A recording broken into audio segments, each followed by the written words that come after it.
Sir ఒక ప్రశ్న ఏంటంటే, మన జీవితాలన్నీ ముందుగానే రాయబడి ఉన్నాయా, లేకపోతే మన చేతిలో కూడా జీవితం ఉందా, లేక రెండునా?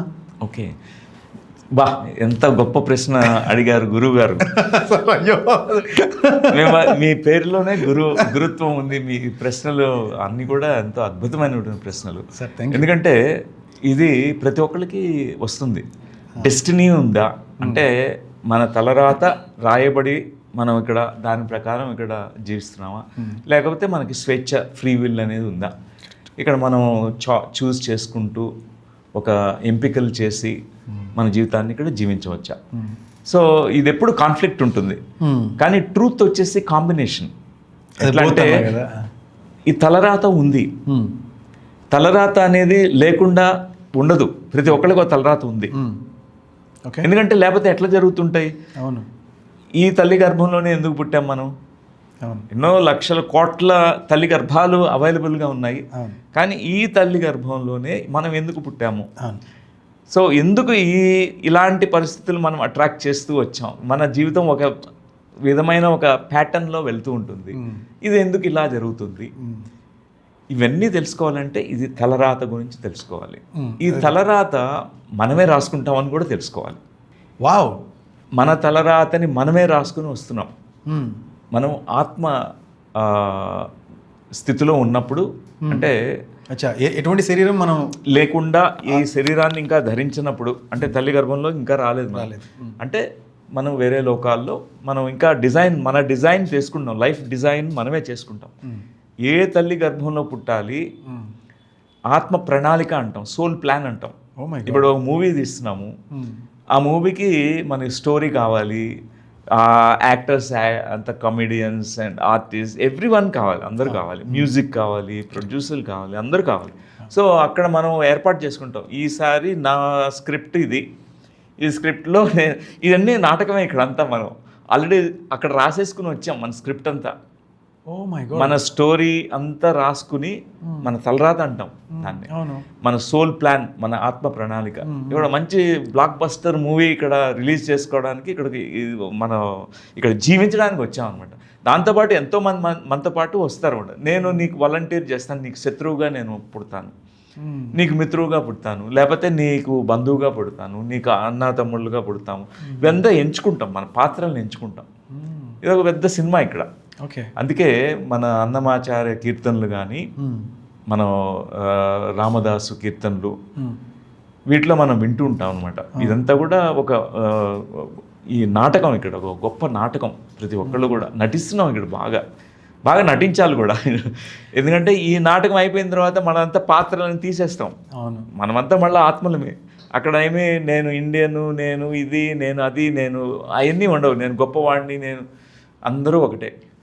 సో ఇదంతా సోల్ ప్లాన్ అనమాట. దీనికి మన తలరాతని మనమే రాసుకుని మనం ఎంచుకుని ఇక్కడ మనం ఎంపికలు చేసుకుని వస్తున్నాం. ఇక్కడికి వచ్చి మాడిఫై చేసుకోవచ్చు కూడా.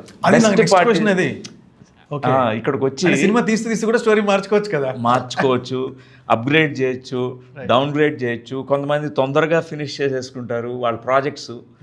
ఇక్కడ వస్తాం, ఒక ప్రాజెక్ట్ వర్క్ కంప్లీట్ చేయడానికి ఇక్కడ వస్తాం. వచ్చి మనం తొందరగా కంప్లీట్ చేసుకుని ఇంకా అడిషనల్ ప్రాజెక్ట్స్ కూడా తీసుకుంటాం, ఇంకా అప్గ్రేడ్ చేసుకుంటాం, ఎన్ని మాడిఫికేషన్స్. ఎందుకంటే అదే దాన్ని ఫ్రీ విల్ అంటాం. కానీ free will is not free for anybody. దాన్ని సంపాదించుకోవాలి. లేకపోతే ఏదో నదీ ప్రవాహంలో కొట్టుకుపోతున్నట్టు మన నది లాక్కుని పోతూ ఉంటుంది. ఈ జీవితం, ఈ కాల ప్రమాణంలో కాల ప్రవాహం, ఇది ఒక టైం అనే దానిలో మనం కొట్టుకుపోతున్నాం. ఏం అనుకుంటాము కానీ కాదు. కానీ ఒక ధ్యాన సాధకుడికి ఆ శక్తిని సంపాదిస్తాడు.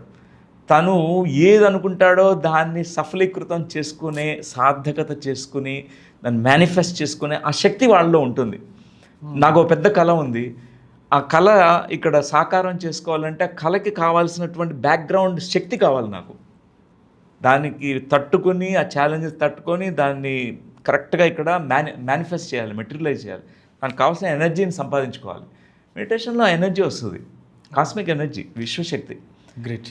అప్పుడు ఇక్కడ మన ఫ్రీ విల్, ఎంత ఫ్రీ విల్ ఉందంటే మీరు you can extend your life. మీరు యూ సే 120 years నేను ఉండాలనుకుంటారు, ఉంటారు. మీరు మీ శరీర కణాలు అలా తయారవుతాయి.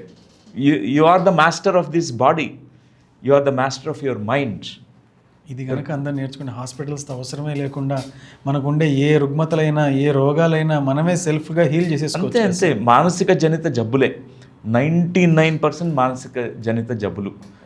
మన మనస్సులో ఏర్పడినటువంటి సంఘర్షణలు, ఈ ఆందోళనలు, స్ట్రెస్, వీటి ద్వారా ఎన్నో రోగాలు ఎవరైతే మెడిటేటర్స్ నేను అబ్జర్వ్ చేసింది, they fall sick very very less, very rare for example మీకు ఏదో నడు నొప్పి వచ్చి మోకాలు నొప్పి వచ్చింది అనుకోండి, మీరు what is the first thought that comes to you?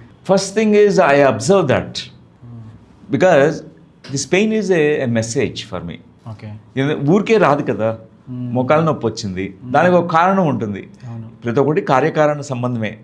ఈ కారణం మామూలుగా ఏమనుకుంటాం, ఏదైనా దెబ్బ తగిలితే మాకు నొప్పి రావాలి. ఏ దెబ్బ తగలేదు, కింద పడలేదు, నొప్పి వచ్చింది, ఎందుకు రావాలి? సో నా మోకాలు నాకు ఏదో మెసేజ్ ఇస్తుంది. ఇప్పుడు కొంతమంది ఒక డైరెక్షన్లో మూవ్ కావాలనుకుంటారు, కానీ వాళ్ళు లోపల నుంచి రెసిస్టెన్స్ ఉంది, వెళ్ళను. ఈ కాలు ఏంటంటే ఆపేస్తుంది, ఆ పెయిన్ తెచ్చి అతను ఇంటి నుంచి బయటకు వెళ్ళకుండా ఆపేస్తుంది. ఒకవేళ ఒక హౌస్ వైఫ్ ఉన్నారు, ఇంట్లో అత్త రాచి రంపాన పెడుతుంది, బాగా పనిచేయాలి, నువ్వు చేయట్లేదు.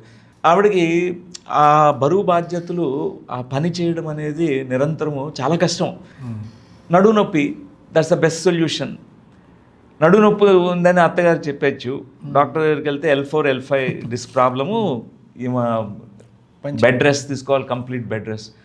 ఎందుకంటే మన శరీరము మెసేజ్ అన్నీ కూడా మనము కొన్ని ఒకసారి సెకండరీ గెయిన్స్ అంటూ ఉంటాం. ఈ రోగాలు కూడా మనకు ఒక కారణంతో వస్తాయి. కొంతమంది నేను చిన్నప్పుడు ఇంట్లో ఉండాలని, స్కూల్ ఎగ్గొట్టాలని చెప్పి నిరంతరం ఎవ్రీ 1 వీక్కి ఎవ్రీ 2 వీక్స్కి ఫీవర్ వచ్చేది. నాకు వచ్చి నటించేవారు, రావాలని కోరుకునేవాడిని, వచ్చేసేది. కోరుకోగానే జలుబు, దగ్గు, ఇవన్నీ. ఎందుకంటే ఇంట్లో ఉండి తల్లిదండ్రులతో ఎక్కువ టైం స్పెండ్ చేయాలని నా కోరిక. ఎప్పుడు వాళ్ళంటే చాలా ఇష్టం నాకు.